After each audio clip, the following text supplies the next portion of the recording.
This is iFanboy Pick of the Week number 824, brought to you by iFanboy listeners just like you, who are some of our favorite people, because you tend to be pretty great.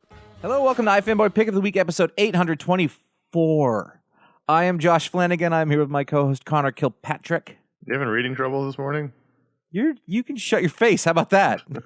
What's that for reading trouble? Rage trouble. No, I was actually just trying to read it interestingly. Instead, I just sounded confused. I just thought sitting in with us this week in the third chair is Dr. Ryan Haupt. Hello, I'm a doctor, and the prognosis is comics. Oh. Cut. I don't know. Cut. Start over. Let's rethink all of this. All of these decisions we've made. We'll be back after a brief HR discussion. We are a fanboy. And every week, one of us picks the book that they like the best from their stack of comics. We call that the pick of the week. We try to avoid saying things like what you just heard, and I'd like to apologize on behalf of management. We talk about that book. We talk about other books from the week. We talk about the patron pick, and we answer some listener mail if we have time. The world, you know. So this is your respite. This is our respite. Hope it's a good time. Hope it's a distraction. The fires will still be burning when it's over. Here's your spoiler warning. There will be spoilers. Exercise some caution. This week, Ryan has the pick, and he should know he's on thin ice already. Yeah, geez. Hey, I remembered to use all the legacy numbering this time in the script. Did you? Yeah, pretty sure. In the script, not in the email you sent. Well, in the email, yeah, but who sees the emails? You guys knew. Connor. Here's the issue I have with the legacy numbering. I'm not going to get into it. We don't have time. All right, let's She-Hulk 166 is the pick of the week. Written by Rainbow Rowell, art by Roger Antonio, colors by Rico Renzi, and letters by Joe Carmagna. And I really enjoyed Rainbow's Runaways run, and I feel like she's doing similarly great work in this series. The cartooning by Roger is fantastic. It's featuring a bunch of characters that I don't know that well, but I feel like I'm getting a good sense of them from the way that this is being written and depicted. And in this issue, She-Hulk is still trying to get her lawyering career back on track while also dealing with the fact that Jack of Hearts has seemingly returned from the dead and is crashing in her apartment, still wearing his ridiculous Jack of Hearts costume. And Jen is just trying to sort of get everything in order. And it feels like a lot has happened in 3 issues that are pretty packed with stuff. But it's just been, I don't know, it's a really fun ride. I'm really enjoying both the writing and the art. And there's pizza discussion, so I figured that was a good thing to include for iFanboy. Yeah, that's something we'll talk about that in a second. I did notice it. At first, I saw the slice of pizza, and I thought, that pizza doesn't look right. And then she commented, yes, it's thick crust pizza, and I was like, I'll allow it. As long as you've mentioned, her taste is one thing or another, but they did. No, so, first of all, it's a Sicilian style, so no one in New York calls it thick crust pizza. It calls it Sicilian style.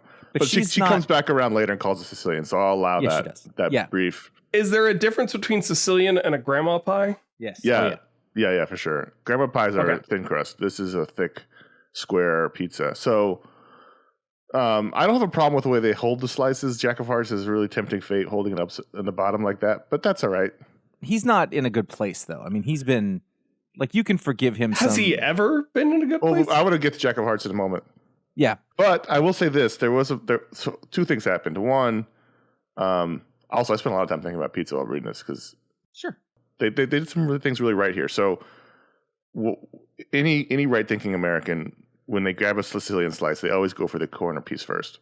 Obviously. And so I looked at the overhead shot of the box, and they both grabbed corner slices. So like, perfect, great, you got it. Except that when you look at the actual slices they're holding, those are not corner pieces; those are side pieces. So there's a disconnect from the overhead drawing and the slice drawing. Perhaps they'd already. This is the level of analysis that you can expect. Maybe they ate the one's crust side. I mean, it's possible they gnawed the sides off like a mouse, but I'm just saying I was impressed that the overhead shot was accurate to what people do when Sicilian pizzas arrive, is they grab the corners first because of the nice thick crust, but then the shots themselves were wrong. But I honestly, Of all the pizza we've seen in comics lately, this is probably the most accurate we've seen pizza. That was kind of what I thought. I thought they did a pretty decent job here. At first, I also thought too much cheese, but then later on she says it was extra cheese, so that's fine. Right? Too. Yeah. I don't think that the overhead shot of the cheese and sauce, the coloring could have been better on that. I think it was too the cheese looked like it was congealed. There's no leopard spotting on the cheese. It was like if you take a pizza and then put it in the fridge and then take it out and all the cheese is in a perfect. That didn't look right. It's good stuff. But what I'm saying is they're like the little brown specks that you get. Yeah. Yeah. Oh yeah. I don't know. Some people don't. You'd think that a group of people making comics would be. I mean, historically, stereotypically, would be some of the greatest pizza experts on earth. I think the comics crowd is a healthier one than maybe is historically, but through the 60s, 70s, 80s, and 90s, it was a pizza crowd. It's still up. I mean, there weren't healthy. It's still a pizza crowd. I mean, yeah, but I don't know. They're all, the artists are now international. Right. Oh, I forgot to mention. I think the scene that sealed this book as pick of the week was Ben Grimm complaining about leash laws when it comes to Lockjaw. I was like, that's fantastic.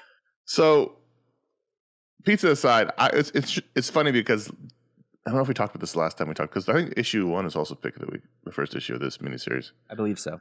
Jack of Hearts is a character who is in my blind spot, even though I was always a big Avengers fan growing up. I don't know much about him, don't know his powers, don't know his origin, so I'm actually learning a lot about him along with the She-Hulk here, but I had no idea he was like the Marvel heartthrob, apparently, because all the ladies here are all excited that she's back and that he was so hot back when he was an Avenger, and didn't realize that was a thing. Was that like in the 80s or disco era? Well, because he died in Disassembled. Yep. With Bendis killed him off. I think Disassembled is the only book I've ever read him in. I've certainly seen him in other Avengers comics, but like as one of the Avengers in the background of all the other Avengers. Right. I've seen him on covers of books that I didn't read. Yeah. And the other thing that's interesting is this book is clearly behind Fantastic Four, because over in Fantastic Four, yes, they are a full-fledged couple. Oh, okay. They do get together? Yeah. Because they kind of dance around it in this issue, but the cover of the issue by Jen Bardell is very like kind of romance comic. Oh, I mean, this is a romance comic, so I mean, we know where this is going. I mean, this is a rom-com setup, including the best friend Patsy Walker, who's clearly having a renaissance, where she gets to give the best friend advice on the phone about the hot amnesic guy who showed up at her friend's house. I mean, this is. I really like that scene. I thought that was cute. No, I'm not saying it's bad. I'm just saying this is a romance. This is a rom-com setup if there's ever been one. I have no problem with I like rom-coms, so it's not a problem for me. I don't quite buy him yet. I just don't know where he's coming from, and like I don't quite understand. It's a cartoon, so it's difficult to say. I'm not sure I understand why he's supposed to be attractive, because he's completely lost and confused. And I mean, if I'm looking at him at an objective level, he looks dumb. Yeah. He has dumb costume. He's got a dumb name. He's got a dumb thing on his face. I don't get it. And also, he's weirdly resistant to what's obvious in a way that I find a little frustrating, of just like, something is up with your powers. You didn't used to need to eat or sleep or drink. Now you do, but you seem surprised by it every time it comes up, even though, like a normal human, every couple of hours, you are either tired or hungry or thirsty. Have you met a lot of men? Yeah. Because that to me does not seem unusual. So you're saying this is the beginning of what will eventually become an amazing "Am I the Asshole?" thread on Reddit. How many people do you know that go, "Oh, this thing's been hurting me for 6 years and I haven't gotten checked out"? Oh, I actually meant to say I have a new thing for what hurts on the spreadsheet. I got some tendonitis in the right elbow. It's driving me crazy. Oh, that hurts. Yeah, that hurts. This book is fun and the Roger Antonio art's great. Yeah, no, but that's the thing. Like you wouldn't go get it checked out. That's I love the cartooning on this book. I love the emotiveness he gives Jen, and I really loved the back and forth between her and Patsy. The way Patsy is drawn in the first panel that she's in, with her head tilted up slightly, makes it look a little bit like she has vampire fangs with the way the teeth curve. But other than that, I thought it was pretty excellent. This was the artist from Deceased, one of the Deceased series. Is that right? No, I don't think so. All right, I don't remember where he's from, or she. I don't really know what Roger seems like. Josh, are you still enjoying the book overall? I am enjoying it. I can't say I loved this issue because I'm still sort of confused. I don't feel like I have a handle on Jack of Hearts. I feel like I'm at a party and everybody knows who he is, and I don't. and I don't think they're doing a bad job with it. It's just it was like I said before, like I don't understand the character. I don't know who he's coming from. I don't really understand what his personality is supposed to be. Like I know he's out of it now, but I just I think it's all well done. I really like Jen in this book. I love the cartooning and the coloring. But I don't know, the relationship isn't quite clear to me yet. And it's also I think we're entering the age of the Marvel himbo. Like it's him and Hawkeye and all the other which is a lot of Marvel comics right now are just being written where like the dude is just the dumbest piece of work imaginable and the woman is like super capable and helping him out, and it just seems to be in the zeitgeist right now. But I get those other ones. Like you read the other books and you're like, I understand why. Yes, there's that, but you kind of I understand why they're attracted to Clint Barton or certainly Bucky. I mean, who isn't? I just said it. I just said it like it was real. I was like, I don't know, man. Bucky's facial. We'll talk about it later, but Bucky's facial hair needs. Well, I understand what you're saying, Josh. There's that's not this guy who we don't know much about has showed up, and now all the ladies are on Twitter about it, and they're just like, what's happening? I feel like I need more context for what's happening. The guy with the face tattoo? Like he's just like a brunette dude. Like he's not. Well, yeah, and the fact like his design is terrible. I mean, even if it's awful. It's so it's hideous, and that's all I have. I was like, well, that's all I know about him is that he looks really dumb. And maybe in the 70s or the 80s, like it didn't look as dumb, but it looks really dumb now.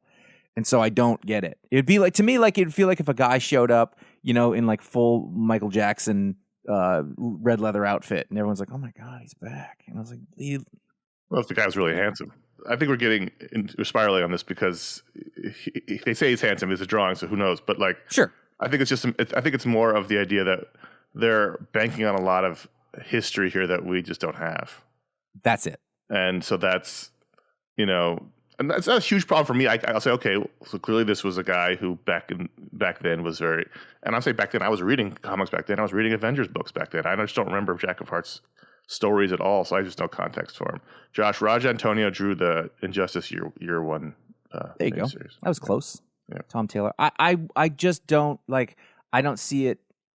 I feel like they're having us take that as given that he's attractive's not even the word. I just don't understand. Like I know her personality. Her personality is really interesting in the book, and I find myself much more interested in the parts of her trying to be a lawyer again and be like, oh, I got to call these people and like network. And there was a moment in the last issue where there's an ambulance heading to the hospital and she lifts it up over traffic and carries it to the intersection where it can drive away. Yeah. And she puts her business card in the back window and like a little nod to being like an ambulance chasing lawyer. And I was like, that was fucking great.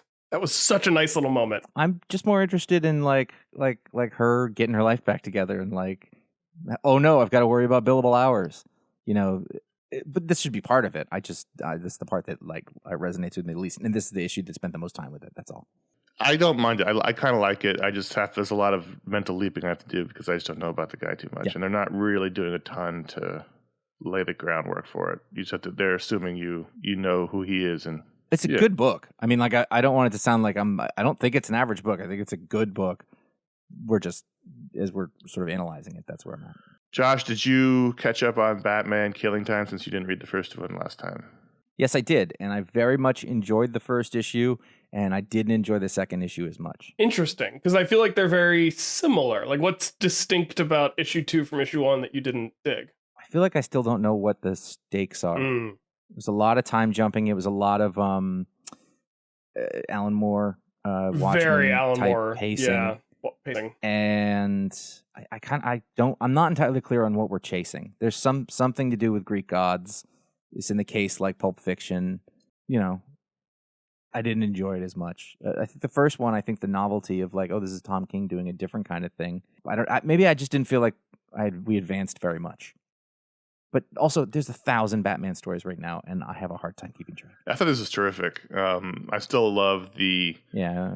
I mean, Dave Marquez is obviously great, and he does those big action pieces as well as anyone. But his character stuff is awesome. I'm just looking at the page of Penguin in traction bed. I mean, the stuff he's doing is really terrific. And this is not a book that is all 9-panel grids. There are some, even though it's not even Watchmen. It's not Watchmen influence at all. It's just that the narration is similar to that narration in terms of everything is a time or a date.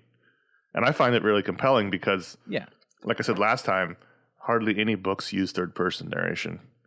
And so it really does stand out. But I think the Watchmen-ness of it is the way that the narration sets up the time and the place. Yes. It sort of gives it the same rhythm as... It's the Dr. Manhattan episode. Yeah. The one, like he goes into the vault, and then we go back to his dad with the watch gears. And it's the one that's been memed with the new it's 1989 and watching a Batman movie, the first Batman movie. It's 2005. I'm watching the first Batman movie. It's 2022. I'm watching the first Batman. It's that pacing, that structure. Yeah, I find that really compelling, and it sort of makes it seem breathless, though you're constantly moving around, and I like that a lot. I wouldn't want every comic to be that, but this is only one, so it really works. I don't know why we are flashing back to the story from Mythology. I don't know how it ties in yet. This is Tom King, so I'm sure it will. Yeah, absolutely. Other than that, we're just following, like we talked about last time, an early adventure in Batman's life in which Catwoman and Riddler have teamed up to steal something, and it's a much more brutal, villainous Catwoman than we're used to seeing in the modern books. I also couldn't figure out why when she was in Arkham was she so immediately broken? Well, we don't know. Yeah, she's used to prowling on the rooftops, being free. Got her in a. It's funny because I was like, wow, they actually put straitjackets on them. It makes sense. It's an asylum. It's the padded room. They're crazy people, but I did notice it. Now, Connor, you're a cocktail guy. You ever do a fish garnish? I never garnish with a fish. I might try it now that I've seen it. I've got some dried anchovies that I use for stock. They did kill a bartender, and I think that's justified. I think obviously this is a book that's meant to capitalize on the film. All the main characters are from the film. Penguin and Joker and Riddler and Catwoman, and Batman. But and Bruce and Jim Gordon are a little bit more chummy here. So I get it why it exists, but I like the idea that Tom King gets to tell a different kind of Batman story than he has before. Yeah. And the one that feels much more like the story he said he was going to tell with the full Batman book, which was just sort of a Batman adventure. I think he's probably a hell of a lot better at it now than he was then. Like back then, I talked to him before that came out on our show, and he was like, yeah, it's a big change. It's a lot. And I think, now he's got those kind of powers under the. I think the best scene in this, the best page, was Batman goes to Vera, Killer Croc's girlfriend's apartment, and she's got him dead to rights. She's like, what are you gonna do? Hang me out the window? He just stares at her, and at the end she calls him, Batman, and he's like, it's pronounced Batman. And that's all he's got. And I thought, oh, that's really interesting. If you take away his violence in the face of somebody there, he's kind of powerless, at least at whatever this point is in his career is. Well, this was someone who knows, someone who's been through it. Right. I liked she was a Gotham girl. She was like, no, I'm from Gotham. Your shtick doesn't, it's that classic New Yorker thing where it's just like, yeah, I've seen it all. I was born in fucking Charlestown. You think you're gonna scare me with your fucking hat? I enjoyed this book. It's not great, but I really do like it. I think the first issue, I thought, you're right, was much better than the second one, but I thought it was good. So, Spider-Punk #1, Cody Ziegler and Justin Mason is the creative team. The Calamists, Cody Ziegler, and the Jammin', Justin Mason, if you go by the credit. I don't know. This was heavily discussed in the iFanboy Slack when we saw it. I don't know what this book is, where it came from, the only Spider-Verse I know is the movie. I don't know if that's a comic thing. The cover was awesome. Yes. And I really liked Justin Mason's art. I liked the style. I thought it really worked for I thought it really worked for the sort of the aesthetic of the story. I got about 5 pages in, and I was like, this is not for me. And I just kept, at that point, I decided to see if I could follow the story with just the art. I think you were right. I think the art and the coloring, the production of it was and the designs, all that was sort of the strongest part of it. Jim Charlampidis. Yeah, that's a name. Charlampidis. Charlampidis. It's called Spider-Punk. I listen to punk rock. I'm not going to say I'm going to call myself a punk. I think that's a weird thing. But, all of the punk iconography in it and the sort of copped attitudes to me was a little on the nose. His little head spikes, his jean jacket, his Chucky's, and then so I read it, and I was, when I saw the cover, I was like, ugh. I mean, the cover is terrific drawings. It's a terrific piece. drawing, but I think it's like it's kind of lame iconography. I mean, in that if you like you know anything about the punk scene or history, or like you read all this stuff, like it's goofy. Like if you're trying to get across an aesthetic to folks looking at it, then it's great for that. It's a great drawing. But as I read this, I read the story. I'm like, all right, I'll give it a chance. And I was like, this looks beautiful, but like, I don't know what it was for. It didn't like. The story didn't stand out at all. I know foundation. Like, what is this? Right. Where is this taking? I mean, it's Earth. It's different Earth. It's Earth 138. 138. So okay, fine. It's not a different. It's a multiverse story. Okay, I guess that's the foundation. But I don't know anything about that, so I don't have any context or. Right. It's unclear as like, is the whole world punks? Like, is this punk Earth? Like, in which case, punk is therefore not counterculture, therefore it's not cool, right? I don't know. That you understood it more than me, if that's what you got out of it. I was definitely confused. It seemed like a theme this week in comic was punch a Nazi, which is I can get behind that at the very least. I was Spider-Man or Spider-Punk uses his guitar as a weapon. Does the guitar have the proportional strength of a spider? Because otherwise, it seems like you're just wrecking a perfectly good guitar. Can I tell you, by the way, a Gibson SG is not known for its strength around the headstock neck area. It just didn't seem like a good idea to hit Kraven with a guitar when you have the proportionate strength of a spider in your arms already. Yeah. Yeah, I just think that it's goofy. And it wasn't particularly funny. It didn't bring a lot. It felt to me like we're going to put this punk aesthetic on top of things, and that'll do the work for us.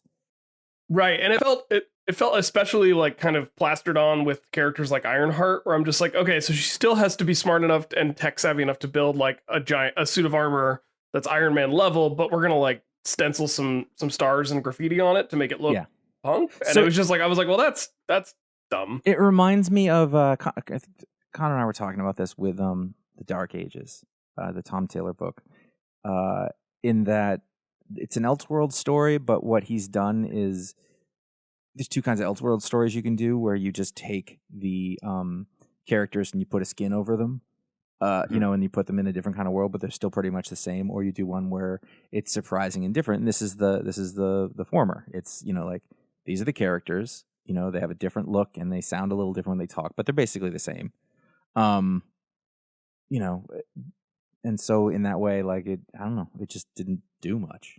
It was all aesthetic, which, from a punk standpoint, kind of posery. Yeah. And I mean the plot and like we haven't really talked about the plot, but the plot is basically like it opens with Spider-Punk and Captain Anarchy, who's the Captain America of this universe, beating up Kraven and some of his henchmen, and then they just let Kraven and his henchmen leave, and then they go back to their base and they hang out for a few minutes, and then Kraven and his gang comes back and they fight them again. I was like, wait, why did you let them leave then? Like, just plot-wise, it just felt like sort of like Fury Road, Matt, where it's just like, well, we're going to drive to this place and we're going to drive back. And I just didn't quite. Yeah, but that was awesome. It was awesome, but it was punk as hell. This wasn't. I don't know. This to me feels like, wouldn't it be cool if Spider-Man looks like this and then he hit people with a guitar? Yeah. End of story meeting. It would be cool. The end. I don't know. Yeah. I think Justin Mason's is terrific, though. I did. Yes. I did like the art. I thought the whole time I thought this is gorgeous. This is really dynamic and fun and interesting. Storytelling was good. Yeah. That's what I took out of this book. Totally. Did you? I don't know if you guys would have. There are a bunch of like cheeky punk lyric references throughout the whole thing. Didn't capture one. And then when Taskmaster shows up at the end, he's got his hair's like Doyle from the Misfits, and he says "Scream with me." So those are like all punk lyrics. There's a few more in there that I don't really remember because they weren't particularly memorable.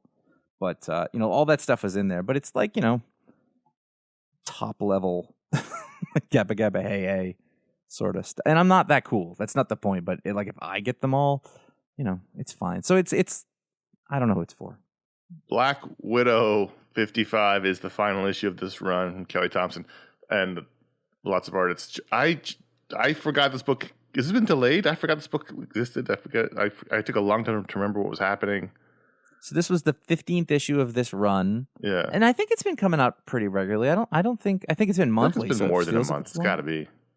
I don't know. I mean, it's easy enough to find out, but is it?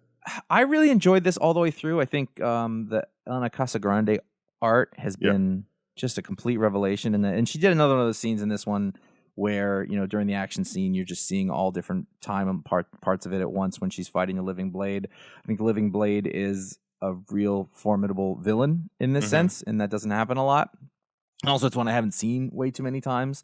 That said, at the end, I'm not really sure what problem we solved. I don't know if I kind of lost track of it.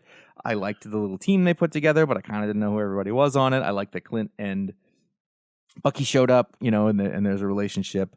And I think that the whole thing starts off with Natasha has a family that is real, but that she was, mind controlled into having, and then they had to protect them. They had to get away from her. And she just has to forget about them, but she didn't forget about them. So it's always there in the background. And then there's a bit at the end where, she's like, all right, I don't have my son or my husband, but I know that they're safe. And this group of people is pretty good. And I was like, that is not a thing a parent would say. Yeah, that's what, if you recall way back in the very beginning of this run, I said this was a huge mistake. Yes. Don't, you can't give her a family like this. It'll change the character and haunt it forever. And I think I agree with you, Josh. Like, it doesn't, I knew that would happen. As soon as it was, I was like, well, you can't just wipe away that family. No, especially if she's aware of it. You should wipe her mind so that she doesn't know and then forget about it until you want to bring it back. But to have her know that she has a son who's like a little kid and her whole thing is to be a superhero who protects people, no way hanging out with this group of misfits is going to cover that at all. Yeah, she would be the saddest person at that table. And she's a Russian, so she would be drunk and angry. I just knew that was a mistake, and it still continues to be a mistake. In this particular issue, there were too many sort of platinum blonde villains. So like at the end when they're fighting on the rooftop, the woman who was like escaping in the helicopter, I thought it was one of the people from the early in the issue because they have the same short platinum blonde hair, and then they show up and grab her by the throat. I was like, wait, now there's three of them? Just only because, again, I was like, I don't know when this last issue came out, but that was a problem.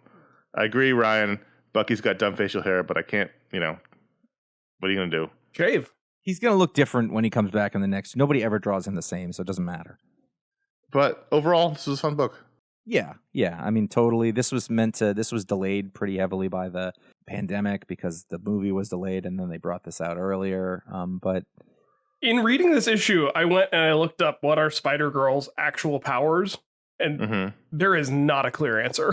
There's something, apparently at one point she was able to grow spider armor, like an exoskeleton. I'm very confused by Anya Corazone's abilities.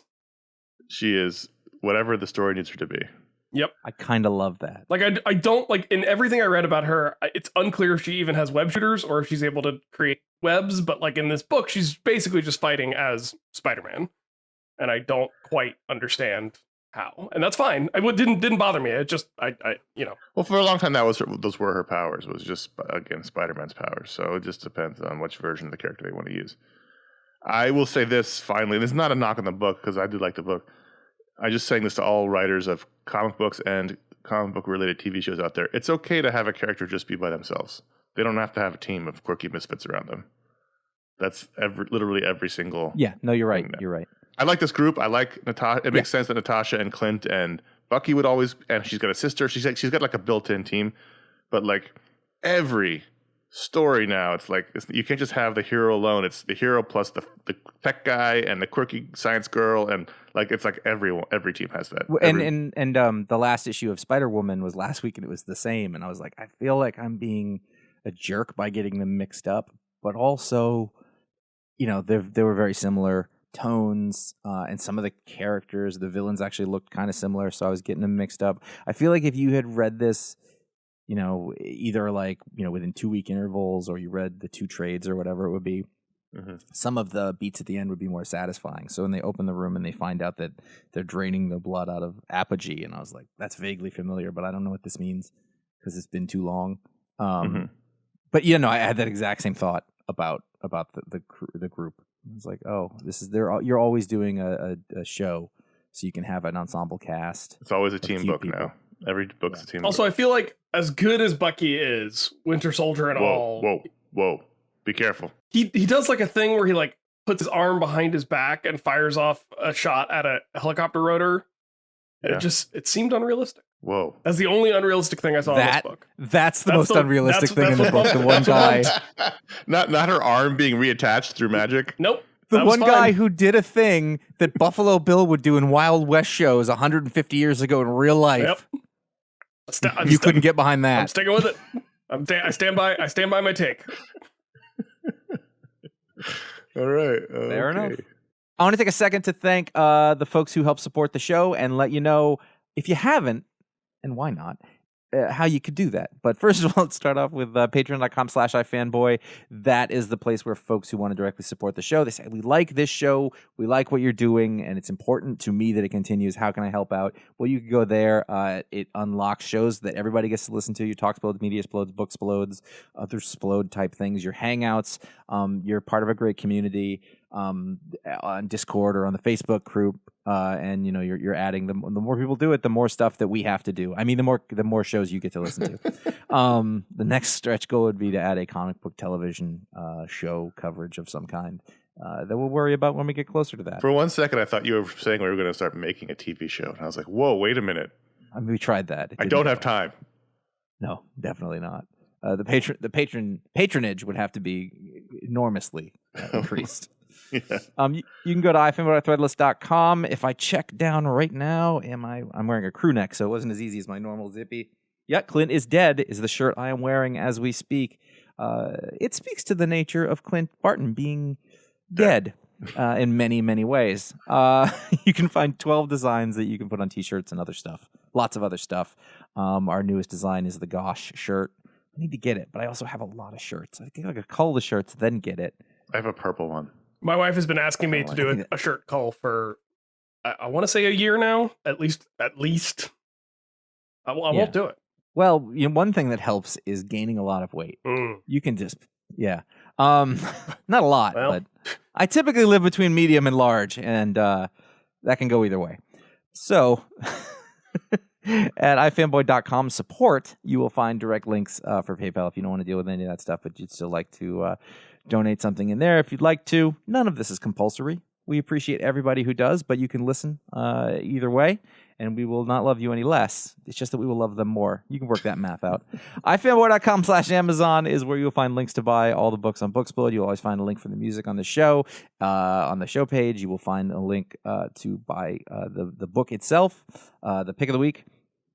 And then finally, there's bookshop.org for all the places where we can on the website. We partner with bookshop.org to help you buy books that we talk about from local bookstores. And you will find those where we can stick them on the website. And that is all. Let's move back to the program, talking about the comics. Moon Knight is another book, Moon Knight 10. Josh, you're a Moon Knight fan, right? I mean, you're like the resident Moon Knight guy here on the show. Yeah. When Jim Viscardi isn't here, it's my bag. This is another book that the hero has a quirky team around him.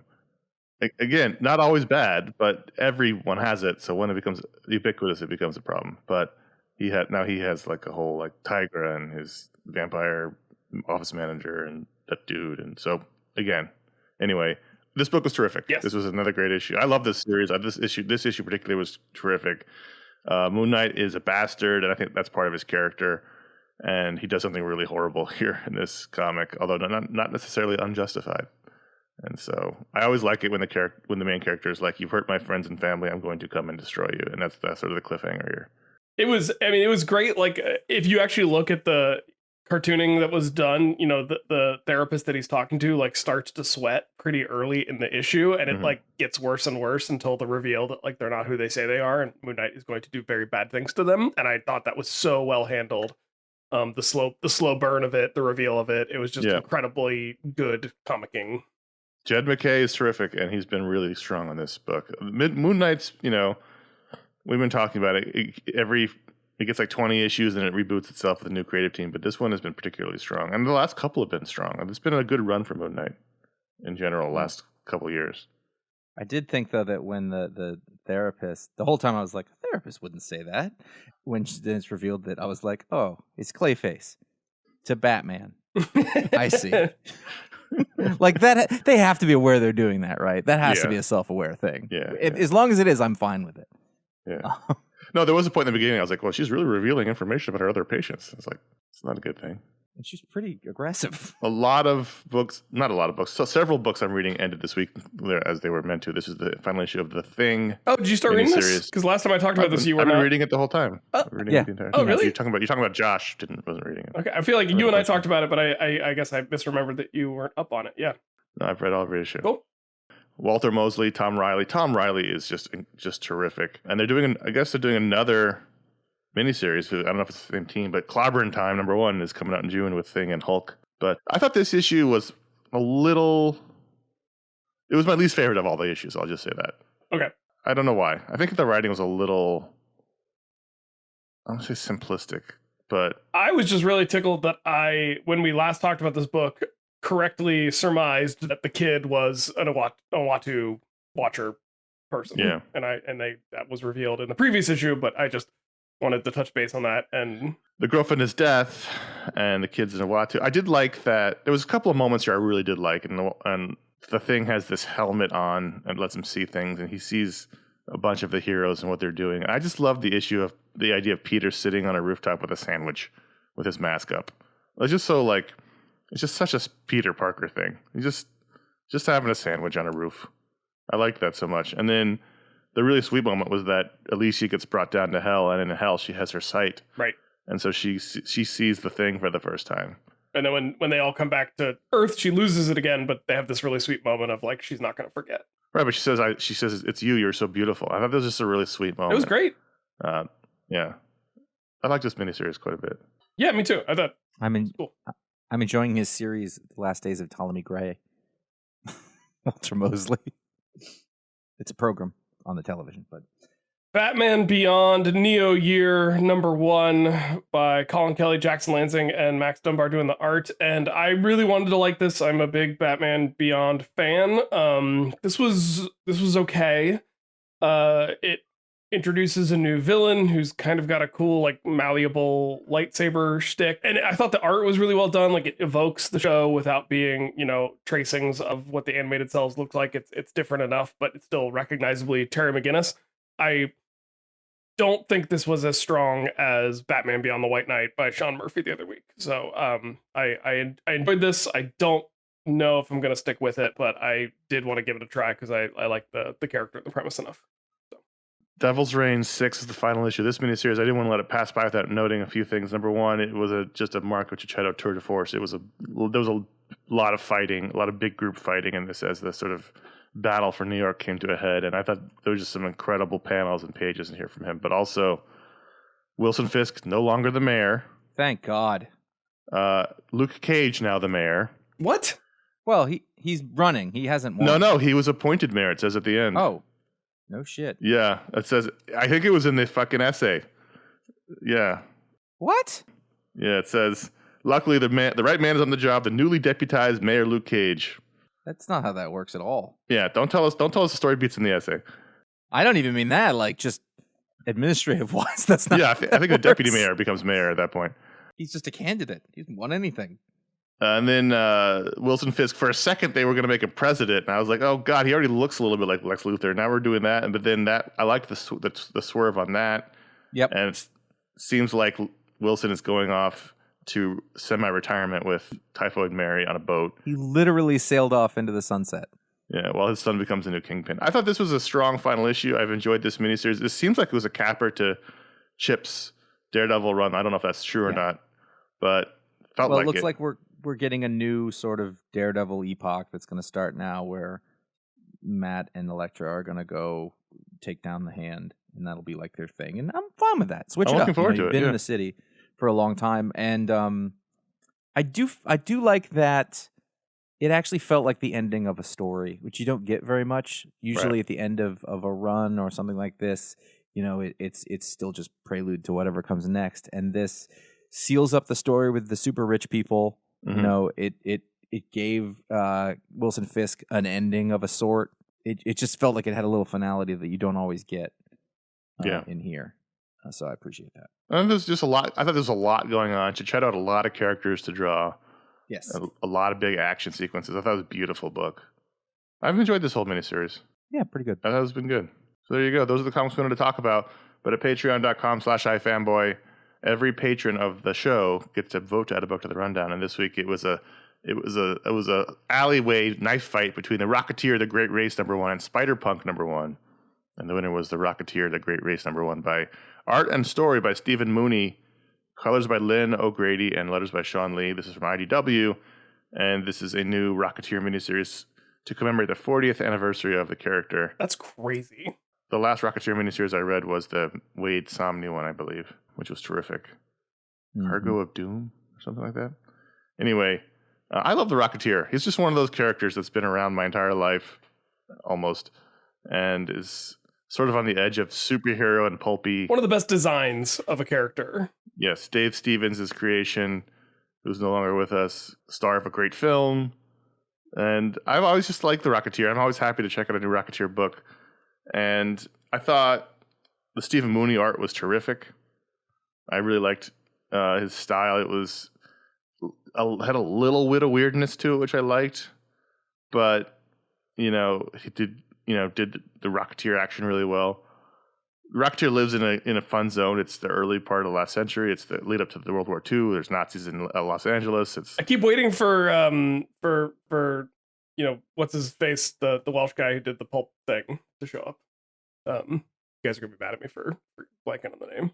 The Welsh guy who did the Pope thing? The pulp thing. Perry Mason. Perry Mason. I keep waiting for Perry Mason to show up. You mean the actor? Yeah, he's Welsh. He is. Now you've all those words knocked his name out of my head. So, in this story, it's hard to tell if this is connected to other Rocketeer stories, but it's always somewhat the same. He's giving up being a Rocketeer. His girlfriend doesn't want him to be the Rocketeer. Cliff is, tired of being shot at and all the danger that comes with it. So he's just going to go back to flying planes because that's safe in the 30s. And through a lot of things that happen, he's going to be involved in this great race that's going to happen in Europe.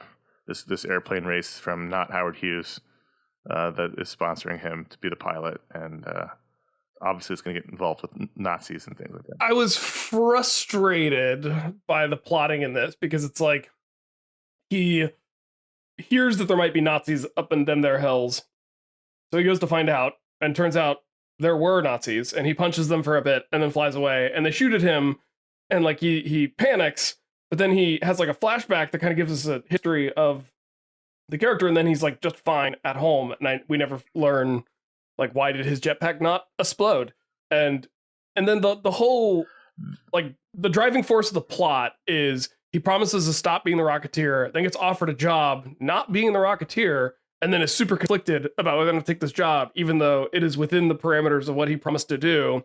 And then when his girlfriend finds out about it, she's stoked and wants him to do it. And so he spent the entire issue fretting about whether or not to take this job when literally no one was upset about him taking this job of flying the race, in the rocket plane. There definitely was a storytelling issue from where he gets shot. Yep.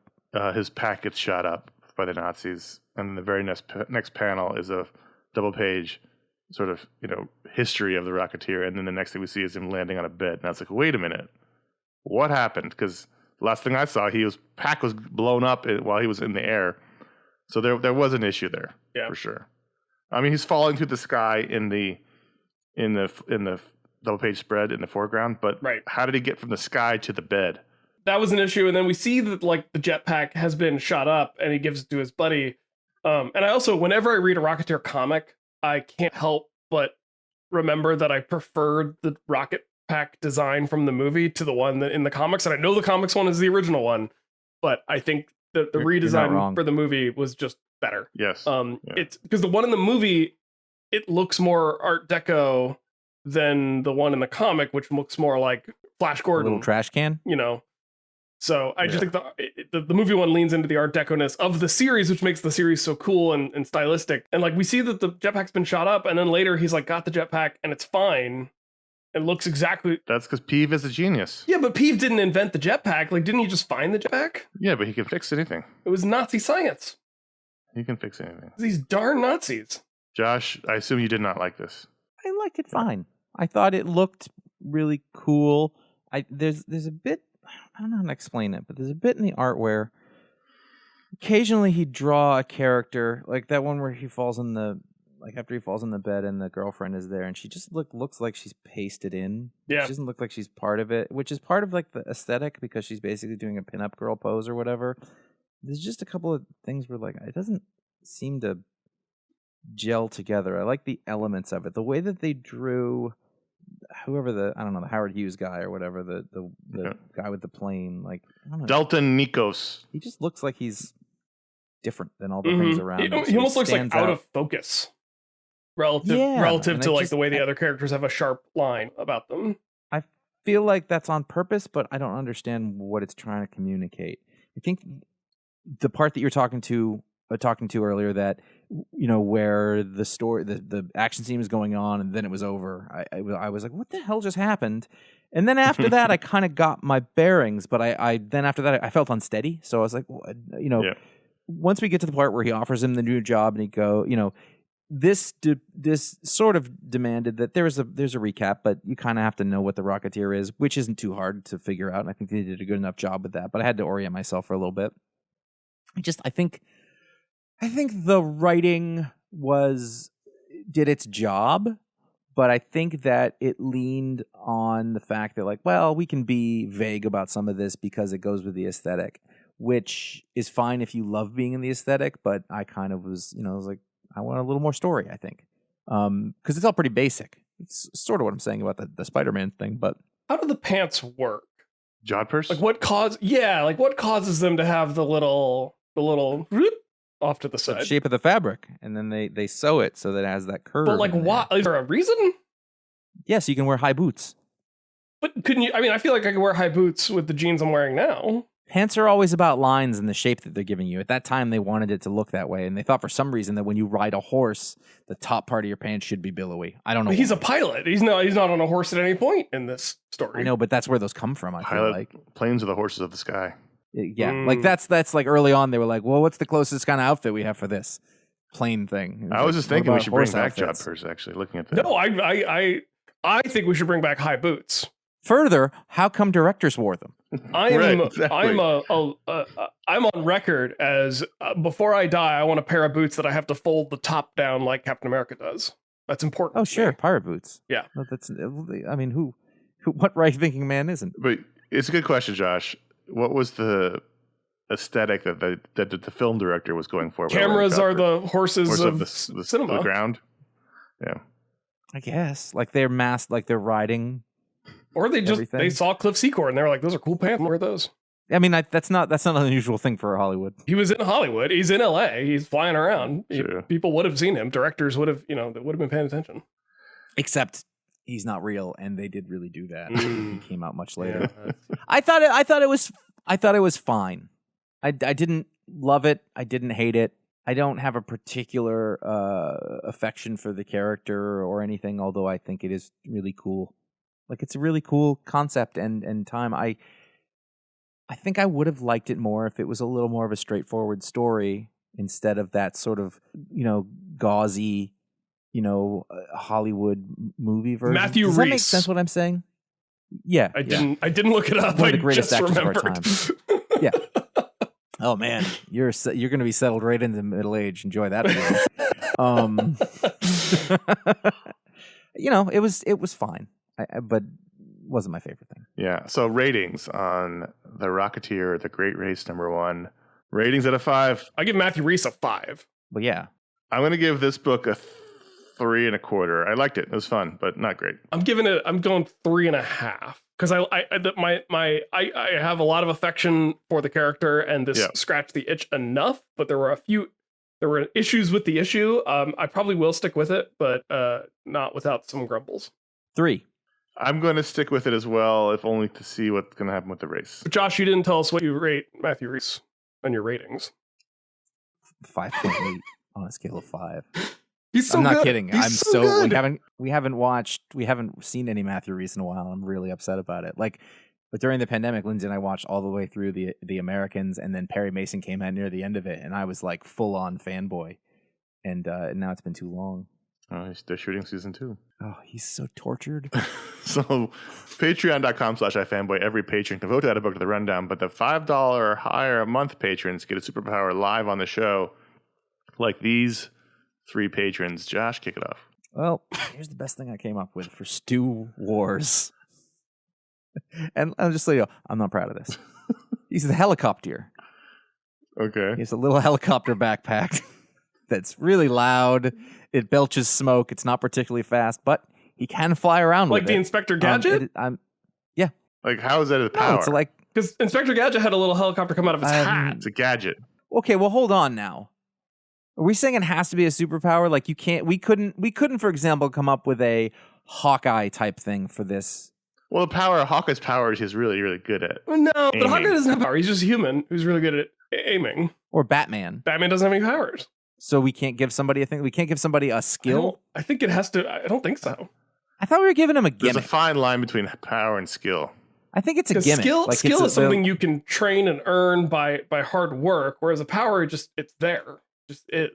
All right, you know what? We can hash this out whenever we want, but the problem here is that Stu Wars needs something to do, and I'm saying he has an old timey backpack that looks like World War II era, but it has a helicopter that comes out of the top, and he straps that thing on and he flies around. He's not sneaking up on anybody. He's not moving a heck of a lot faster than a bicycle. What's his does he have to refuel it? Like, does he have to go to the gas station and like top it off? Yeah. Takes diesel. How often, like how many miles? What's the miles per gallon? He would never pass the smog test. I think he's not concerned about that. He would very slowly rise, and you don't have to inspect it. It's not a registered vehicle. They would just be like, what? You know what? You might be okay because I'm looking through our old database of powers that Might Chris be is keeping. okay. If there's any sort of consequence to Josh fucking around. No, what I'm saying is, I believe we just gave someone a power that was just a bag that they had. I think you can have a gadget. I think it's a power if it grew out of his back and then now is a backpack that is a helicopter. Yeah, I gave out someone a magical bag. So there you go. You can have that. They can have He's got he's the helicopter. Like the Rocketeer, but that's louder and yeah. I mean, like there's things you could save people from the tops of buildings, for example, or now here's the thing. You can't get a cat out of a tree, you'll all die. I think we've all been pronouncing helicopter wrong our entire lives. If you look at the root words of helicopter, it's a helical wing. So it should be Helicotere. Helicopter. Can I tell you how that affects it? My wife pronounces it more helicopter than helicopter, and I've been telling her how it bothers me for a good. I think she's right. Might be, but we're not. She's not going to listen to this, and so we're good. That's a shame. So earlier today in the show, we talked about Mexican food, and I had this power already. I could show you the email timestamp where I emailed myself from my phone in bed last night when I thought of it. Joe Christensen, I also gave him a name. I'm so nervous right now because you might be stealing mine. No, I doubt it. He's the salsa king. And as the salsa king, Joe Christensen can not only magically produce any kind of salsa in the world, also a terrific dancer. Wow. That's a great power. Covering the word. That's fantastic. Is that a power or a skill? It's just, he's never even practiced. They just can't. I've never practiced salsa either. I just made the mistake of telling an older woman at a nightclub in Costa Rica that I did not know how to salsa, and then like an hour later, I was still dancing and badly in need of water and help. Yeah, we all know. Yeah, I don't have a story like that. He can produce any kind of salsa from that little place you went to in Mexico once. He's got it for you. Also, styles, types. He can produce a giant vat of salsa if you got people coming over. A little bowl. How spicy can he go with it? He can whatever you want. He's the salsa king. Is he Does he need ingredients? No, it just magically appears. Okay. So that's definitely because if he holds his hand over a bowl, and the salsa appears. Because if it was like dependent on having fresh tomatoes, then you'd have. He could theoretically hold his hand over. You laughed a at ball me as well, and just cover a ball in salsa. Yeah, I mean, cover it in salsa if you want over your head. We have to stop this conversation. Can I just? I have a small diversion here that I have to, which is related. So there's a place by me that does pretty good tacos and burritos. There goes the emails. Yeah, I'm in New Hampshire, so whatever. Now, they have 2 available types of salsas. They have a mild and a hot. Uh-huh. Now, the mild is far too mild. Right. The hot Far too hot. is far too hot. Are these like These like a blended? I don't know. They make like a chunky. Give us. I need a texture read from you. It's certainly got texture and chunks in it, but it's not overly. It's not like big chunks of vegetables. It's been cooked down. And okay. And I can stand hot. I'm like I can eat it. It's fine. But it is at the edge of. I'm just trying to have some. Are you something of a heat seeker? We've had this conversation before where maybe it was on the Hangout or the Tiki Hangout. I don't remember where it was, but there's such things. It wasn't the Tiki Hangout. Too hot. Yeah. When I'm not enjoying the food anymore and I can't taste anything, it's too hot. Right. And it's so and also like I have the kids here and sometimes I want to hang out. Like sometimes I want to like, oh, let's try a really hot thing and it'll be fun. But I just try to eat some chips. If there was none of this is the point of what I'm getting at. If there was some medium, like I sometimes I've asked for two, but they're like, you only get one. And so I can mix them or whatever. Or I'll add hot sauce to the other one. But it does make it a bit of a challenge. But the problem is I feel shame when I have to say mild. Yeah. I do not like saying it because I feel as if I'm being judged. And I was like, it's not that I can't handle that. I want you to know. I mean, but you can't. I can. Don't see you're doing it now. It sounds like you're not. It's not. I mean, it's not because I don't buy into the narrative that it can be too hot. Food should hurt. It should hurt to eat. It eclipses all the flavors. Yes, exactly. All you're tasting is the burning and not the flavors of anything. There's a taco place out in the kind of Maryland, DC exurb suburb area in Hyattsville called Taqueria La Placita, and they have the little condiment tray that you sometimes get at like a Thai food place where it's like the little jars in like the metal holder thing, and you get that with your tacos. And they got 3 things in it. A salsa verde that is garlicky and citrusy and delicious. They have a salsa de chile de árbol that will melt your teeth off your face. And then they have just like literally onions and habaneros stuffed in like a little pickle jar together. And the melt your face off chile de árbol, it's amazing. And you just have to accept that you're going to be hurting both in the moment of eating the food and the next day in the bathroom, but it's worth it because the flavor is delicious and food should be painful. I rest my case. Yeah, go ahead. So how's the rest of your family feel about that? We got enough bathrooms in the house. I could sequester. I'm just saying, you're trying to get your kids to like something. You maybe don't want to burn their faces off. We have been very careful about not giving the kid overly spicy food, and that is definitely me having to hold back. I made a vindaloo the other day, and he definitely was not getting any of that. All right, last power. Kevin O'Buckley. Is that a typo? Is it just Kevin Buckley? I copied it how it was because I don't know if it's Kevin O. Buckley or Kevin Zero O'Buckley. Buckley. No, is it a middle initial? Is it an Irish thing? I don't know, but there's no. I feel like there needs to be an apostrophe if it's an Irish thing. Well, there should be a space if it's a middle initial. The point is we don't know what it is here. Okay. I mean, either way, it's Kevin Buckley or Kevin of Buckley.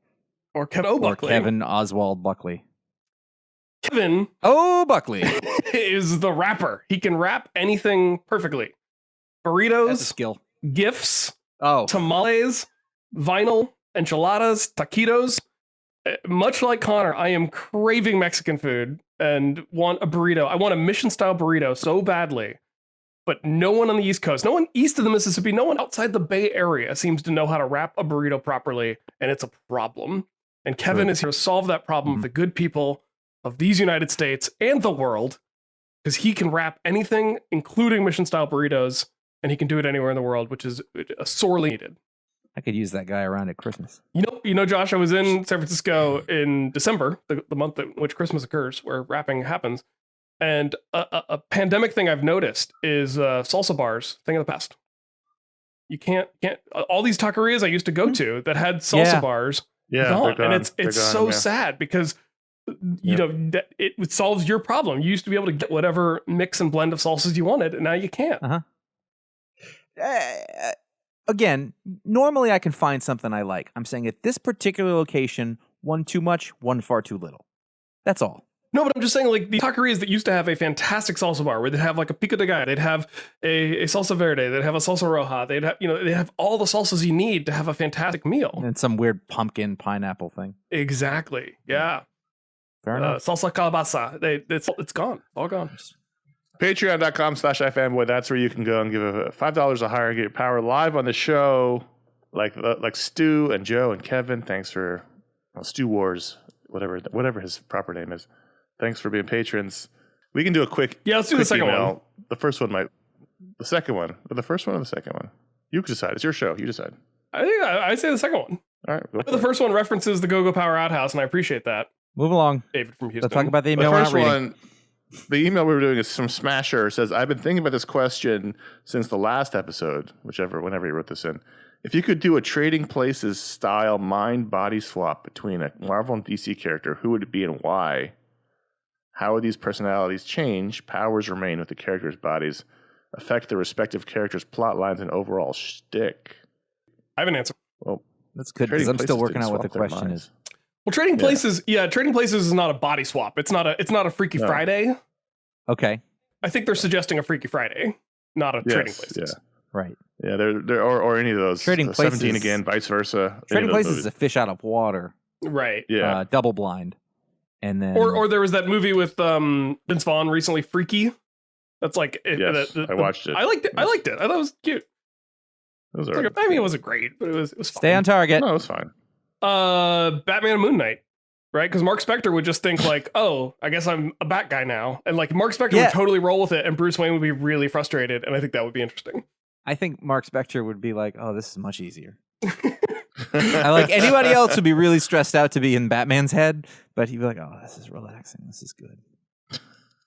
That's a hard question. Well, that's the question. Does his dissociative disorder go with him? Probably, but I also think he would just roll with it and be like, okay, I guess like a Bat personality is one of my new, like that's a new thing I just incorporate into my whole, like the overall shtick, as Smasher suggests.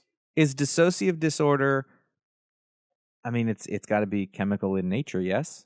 I don't know. I mean, because if it is, then no, it doesn't go with him. And if it is, you know. But I also feel like Bruce Wayne would roll with, if Bruce Wayne suddenly was in his mental state was in a brain that was affected by that disorder, I also think Bruce Wayne would roll with it well enough that it would be interesting. Okay, so here's what I would say, and this is just a thing that I thought of, and I thought that's interesting. Clark Kent and Clint Barton.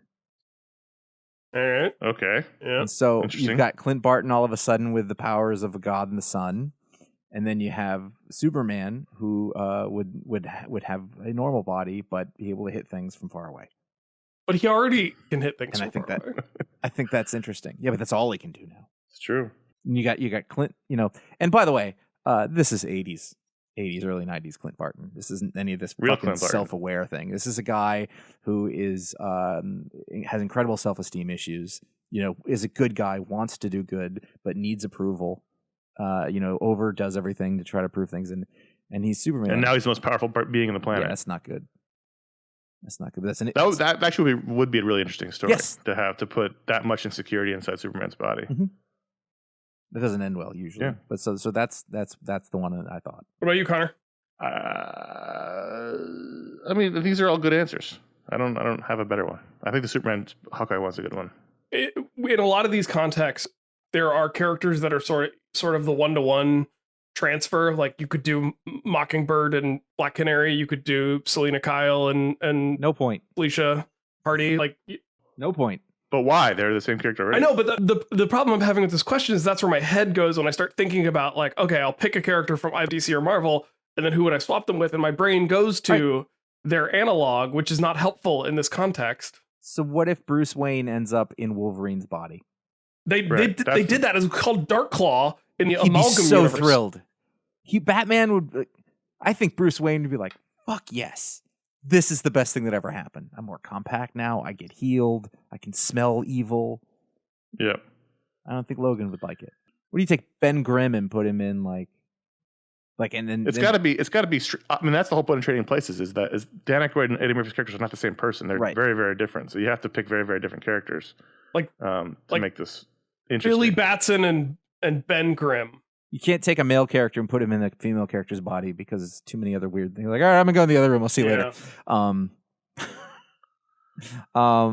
Yeah. So yeah, you take somebody who's very strong or has certain powers, or I mean, you could go with a racial element where you take, Black Panther and you put him in, somebody else who's some white guy, and then there's a thing that's going on there. Catman, Which makes the me think famous DC character we all know and love. It's an interesting question. It presents some interesting opportunities, but also some interesting obstacles. And I thought it was, yeah. You could do it within the universe and actually tell, like, I'm sure that's happened, you know, like, and tell stories within the universe where, like, you know, the Flash gets swapped with Blue Beetle. Well, yeah, because I mean, all these universes the continuity is so convoluted that, like, you've got a version of the Justice League in the Avengers. They're just called Squadron Supreme. So you could easily play around with this concept, you know. Well, the cartoon Justice League did Flash. Yes, Lex Luthor body it has a great moment where, I don't know, Josh, if you've watched it, but Lex Luthor in Flash's body takes off the mask, and it's the Wally West version of the Flash, and he's looking in the mirror, and he's like, well, I don't know who this is. And he's like disappointed that it's not somebody that he recognizes. It's great. That's funny. Good answers. Smasher, thanks for your email. Contact@ifanboy.com is where he wrote in, as well as other people. You can write it for this show or for the Media Explode show. If it's for Media Explode, put that in the title or the subject line of the email. Thanks for writing in. Let's quickly plug some shows. So Josh interviewed Daniel Warren Johnson in the most recent Talksplode, which was our 1200th show that's currently loaded into our distributor. So it's a lot of shows. That's not nothing. And we have other shows that aren't currently on the distributor, like we used to do the Don't Miss show and the Make Comics show. So we haven't done more than 1,200 shows, but we have at least 1,200 shows currently available to listen to through our distributor. So that's a lot of shows. But anyway, check out that interview with Daniel Warren Johnson, one of our favorite new people in comics. Not only a great creator, but a super nice guy. So check that out. Coming up soon, I believe this coming week, is our next Media Explode show. What's it going to be about? We're not sure yet. We haven't even talked about it, but that's coming to you this week. And then at the end of the month, Josh and Ryan and I are all going to be on Booksplode together to talk about A Contract with God by Will Eisner. So that'll be coming at the end of the seminal month. Work. I was trying to find the book this morning. I cannot find it, so I might have to buy it. Lindsay's like, "What are you looking for?" I was looking for this book. She's like, "What does it look like?" I'm like, "I don't really remember. I think it's green." I mean, it seems like, so your last Media Explode, you talked about the Oscars, and the Oscars have since happened. I don't think nothing really happened at it was kind of a boring show, right? I can tell you one thing. No one needs to hear us talk about that. No one else needs to talk about it. We could just move along. I do a podcast called Science Sort of. In a recent episode that is not out yet, it is currently being edited. I and my buddy Ben Tippett, who wrote a scientific paper on a grand-unified theory of Superman's powers back in the early aughts, how he got involved with our show. We talked to Ryan North, who is the web cartoonist who does dinosaur comics. If people are familiar with that. Yeah, okay. I was like, I know that name. And he did Squirrel Girl. That was his big Marvel book. And he has a new nonfiction book out called How to Take Over the World, Practical Schemes and Scientific Solutions for the Aspiring Supervillain. And it's basically him making the bold claim that as a person who is trained in science and has written a lot of supervillains, he now actually knows how to take over the world. And you can do it too if you just buy this book. So go check out my interview with him coming up soon on the feed. It could backfire on Sure him. could. Oh, it's my turn to talk. You can find all of our shows at ifanboy.com, as well as, I was thinking about how I would take over the world, as well as the archive of years of great comic book writing from our talented staff. And Ryan did some stuff too. You can find it what the pick of the week is before the show. I don't know why I do that. I'm so sorry. Water off a duck's back. Don't even care. Hit me again. I do. I can take it. I like spicy food. I'm instantly guilty, and I'm not good at the back and forth of sort of male camaraderie where you just are mean to each other. The worst experience I ever had with that was with you when we went mountain biking and you had all those Boston bros. Uh-huh. And there was like some gentle ribbing that happened, and I made some joke at one of their expenses, and they came at me so hard. And you don't want to fuck around with those guys. No, it was terrible. It was they're born into that. Yeah. That's a born. Yeah. I don't remember. I remember what you're talking about. I don't remember the specificity of it, but yeah, I don't hang out with. They came at me hard enough. I don't want to. I don't want to relive it. But like it was, I was so unprepared for the intensity of the like. Hey, fuck you. I was like, whoa, okay, I'm sorry. They're not nerds. You can find out what the pick of the week is before the show comes out. Follow at iFanboy on Twitter and at a lot of grievances this episode.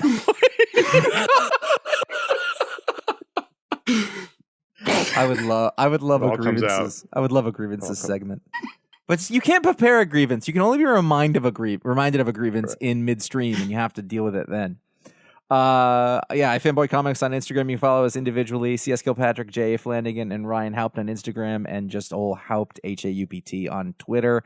You can subscribe to our YouTube page at youtube.com/iFanboy to keep up to date on old video show re-uploads. The full-length shows are all uploaded, and they were made to be evergreen, but nobody told my shorts that. So we're just putting minis up. This past week, we have, are these current? Yes, the book of the month. Yep, that's new.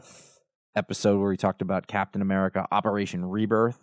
That's the Wade Garney run. Yeah, that's good stuff. And the new comics preview for 8/27/2008, or my third wedding anniversary.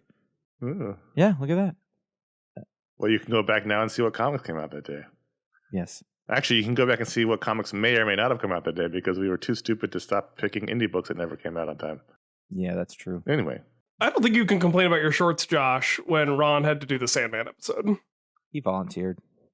That was a bit that he volunteered for. The shorts were just us being stupid and not realizing we should be wearing shorts on screen.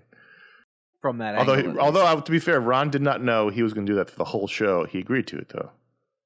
Yeah. He agreed to it.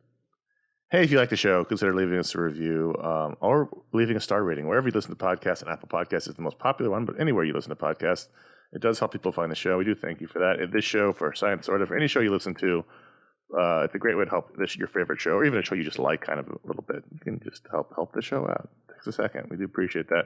Word of mouth is great. Spreading the iFanboy love is something we appreciate that people do all over the world, and we thank you for that. And that's it for this week's show. Thanks for listening. I'm Connor. I'm Ryan.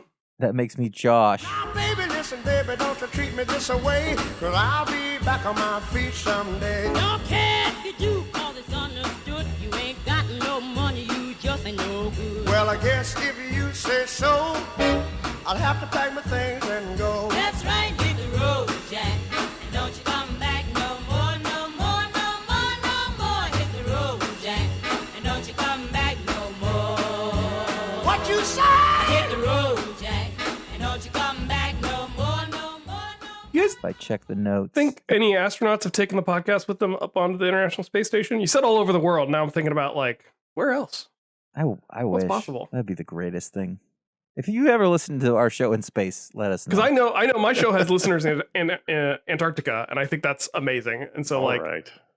I love being on all 7 continents, but I think you guys might have what it takes to go space station. I mean, you're in space, you're somewhat of a nerd. Somebody in space read comic books. Sure. Oh, But for sure.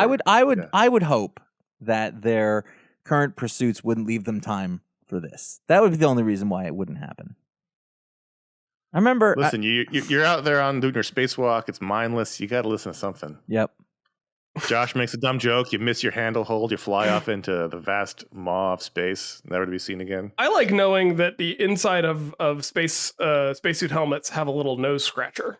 So if you get a little itch, you can, like, lean your head in a certain direction and get a little scratch, because you can't scratch your face when you're wearing a big helmet. Connor just suggested that someone is not only listening to us, but listening to us while on a spacewalk. It's possible. While on an untethered spacewalk. Yeah, exactly. I guarantee you're not allowed to do that. They don't do untethered spacewalks anymore. They had the MMU for a minute. They used it for a couple of space shuttle missions. The man maneuvering unit, the little jetpacking you. Yeah, but the kind of guy or girl up there who listens to podcasts while doing their mission is also the kind to not follow the tether rules. So George Clooney from they're Gravity. rebels. But the thing They're that the George, bad boys of the They're space not station. listening to a comic podcast. yeah, George though. Clooney's character was way too Maybe. cool in Gravity, and he was wearing the MMU that is no longer used, so he was untethered. But that's not that. I don't believe that's the way it's done anymore. Yeah, but like I said, this is this bad boy of space has brought one up with him, smuggled it up there so he could go on untethered walks to be the bad boy of space, and also listen to our review of the Batman. I wouldn't be surprised if somebody had listened to the show on the launch pad, because I feel like the launch pad's kind of boring. Like, it's a hurry up and wait situation. I Right. mean, Alan Shepard pissed himself, but, like, Well, that wasn't his fault. Gordo Cooper fell asleep, though. sure, last All right. person to go into space alone. We have to stop this show. I'm liking it.